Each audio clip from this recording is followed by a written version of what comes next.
एक वक्त था आज से 44 साल पहले कि गांधी परिवार के एक बड़े नेता इंदिरा गांधी ने 2 सीटें जीती लोकसभा की एक साथ। उत्तर भारत में रायबरेली और दक्षिण भारत में मेडक। 1980 की बात है और उन्होंने उत्तर भारत की सीट रायबरेली छोड़ के आंध्र प्रदेश की मेडक सीट से चुनाव में कायम रहने का फैसला किया, सांसद बने रहने का फैसला किया। उसके बाद सोनिया गांधी रायबरेली से सोनिया गांधी बनी उसी परिवार से, और अब राहुल गांधी भी रायबरेली से चुनाव लड़ रहे हैं। लेकिन 44 साल बाद भी वैसा ही हुआ है कि राहुल गांधी भी 2 सीटों से चुनाव जीते हैं, उत्तर भारत की रायबरेली और दक्षिण भारत की वायनाड। लेकिन अब राहुल गांधी जो है वो दक्षिण वाली सीट पे कायम नहीं रह के उत्तर की सीट पे कायम रहने का निर्णय करते हैं। उनकी बड़ी बहन प्रियंका गांधी वायनाड से चुनाव लड़ेगी। प्रियंका गांधी चुनावी राजनीति में कदम कब रखेंगी, इसका इंतजार दशकों से था।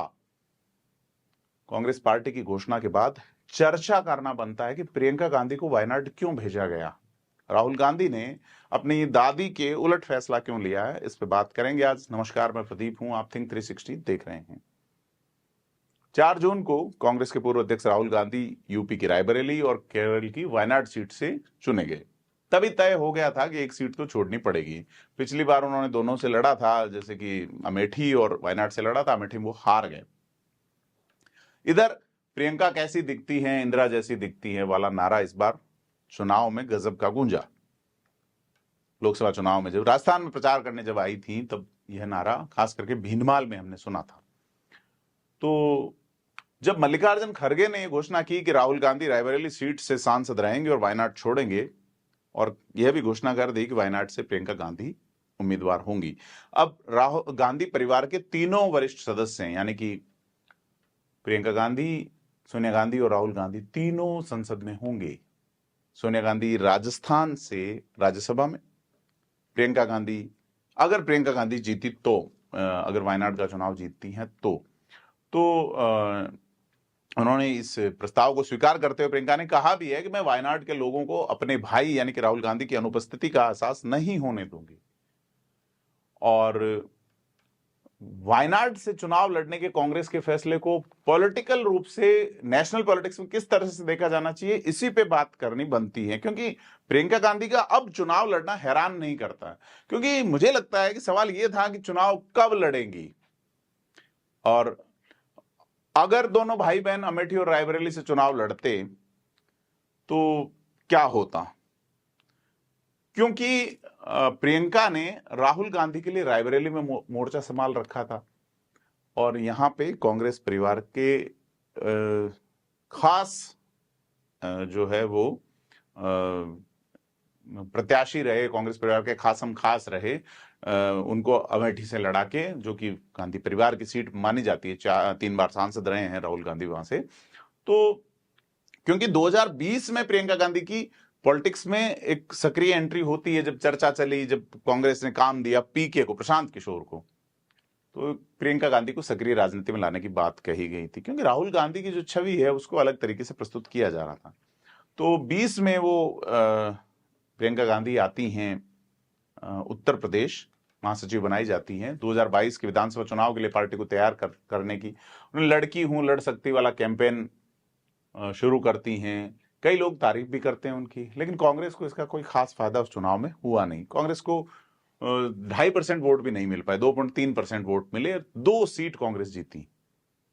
लेकिन पंजाब कांग्रेस में मचे घमासान को प्रियंका ने जिस तरीके से हैंडल किया था, है ना, चन्नी वाला मामला, जो वहां जो अमरिंदर सिंह सीएम हटाए गए थे, उसकी कई राजनीतिक जानकारों ने आलोचना की। क्योंकि अमरिंदर सिंह को सीएम पद से हटाकर चन्नी को सीएम बनाने के फैसले ने यह माना कि प्रियंका गांधी इसके लिए जिम्मेदार है, और उनकी राय में फैसला कांग्रेस के लिए बिल्कुल गलत था। लोगों का, मतलब जो पॉलिटिकल एनालिस्ट हैं उनका। और राजस्थान में भी कुछ ऐसा ही किया। उसके पीछे भी प्रियंका गांधी की भूमिका मानी जाती है। जब सचिन पायलट बगावती तेवर दिखा रहे थे और उसके बाद जो घटनाक्रम आए उसमें प्रियंका गांधी का नाम आया। तो सवाल यहां बात करनी बनती है कि प्रियंका रायबरेली से क्यों नहीं। क्योंकि प्रियंका गांधी अमेठी और रायबरेली दोनों को ठीक से समझती हैं। ऐसे में राहुल ने वायनाड को ही अपने पास क्यों नहीं रखा और प्रियंका गांधी रायबरेली से क्यों नहीं मैदान में उतरी, यह बड़ा सवाल है। क्योंकि रायबरेली में प्रियंका के अनुभव को देखते हुए एक बार सोचा जा सकता था कि उन्हें यहां की सीट देनी चाहिए और राहुल को वायनाड में ही रहना चाहिए।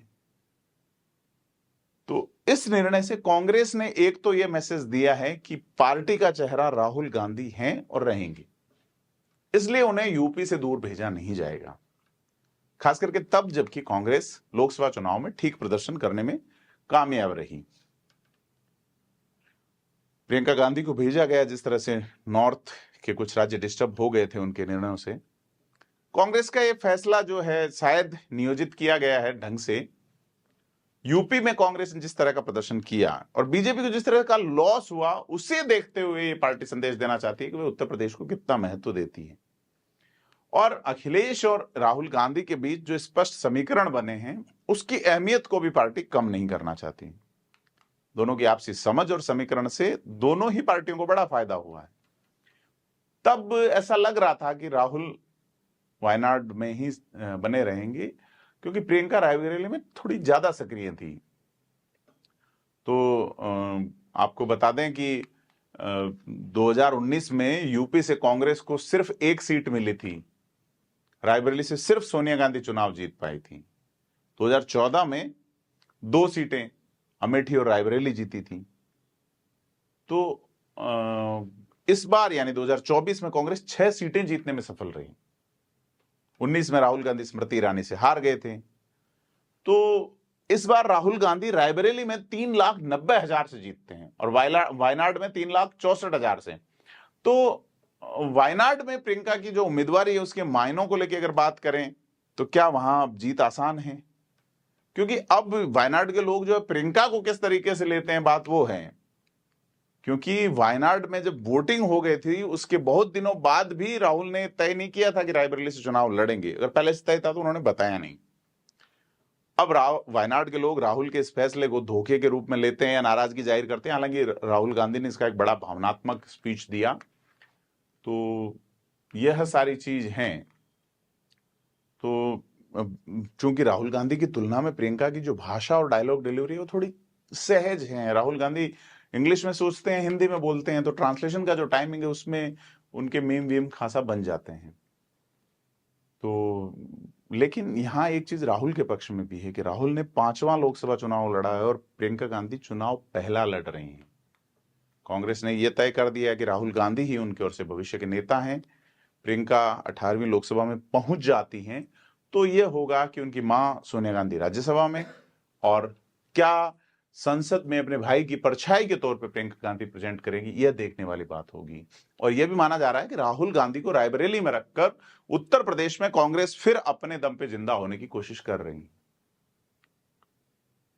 तो अब यूपी में स्थिति बदल चुकी है। कांग्रेस ने शुरुआत कर दी है। अब देखना है कि कांग्रेस की कभी सवर्णों दलितों के साथ अल्पसंख्यकों में अच्छी पैठ थी, चली गई। अब क्या धीरे धीरे कांग्रेस मजबूती की ओर आएगी। वह पार्टी जो कांग्रेस बिखरती गई, समाजवादी पार्टी, बीएसपी और बीजेपी में बंटती गई, कांग्रेस की मौजूदगी यूपी में नहीं के बराबर रही। हालांकि लोकसभा चुनाव के नतीजों के बाद यूपी में कांग्रेस की डूबती नैया को अब सहारा मिलता सा दिख रहा है। तो अब चूंकि कांग्रेस खुद को किनारा बनाने की जरूरत है और एक यूपी में एक सोशल समीकरण बनाना उनको होगा। और इसी के बात पे, क्योंकि जिलों में भी इनका संगठन बहुत डिस्टर्ब हो गया है, तो देखना है कि कांग्रेस की उम्मीदें जिंदा तो हुई है, मजबूती हासिल करने का मौका भी है। क्योंकि अब कांग्रेस पार्टी और समाजवादी के बीच जो अच्छी समझ डेवलप हुई है वो कब तक चल पाती है, शीर्ष नेतृत्व के स्तर पे हुई है। मतदाताओं ने भी स्वीकार कर लिया, दोनों एक दूसरे की तारीफ अभी तक कर रहे हैं। लेकिन ये भानुमति का कुनबा कब तक चल पाता है वो देखने वाली बात होगी। तो चूंकि 11 जून को जब मंत्रिमंडल का गठन हुआ तब राहुल गांधी ने बीजेपी के परिवारवाद की बात कही। तो लेकिन अब यह है कि राहुल गांधी, सोनिया गांधी, प्रियंका गांधी चुनावी मैदान में तीनों हैं, पॉलिटिक्स में हैं, तीनों सक्रिय हैं। शाहनवाज शहजाद पूनावाला जो है भाजपा के प्रवक्ता, उनका कहना है कि यह एक गहरा परिवारवाद है।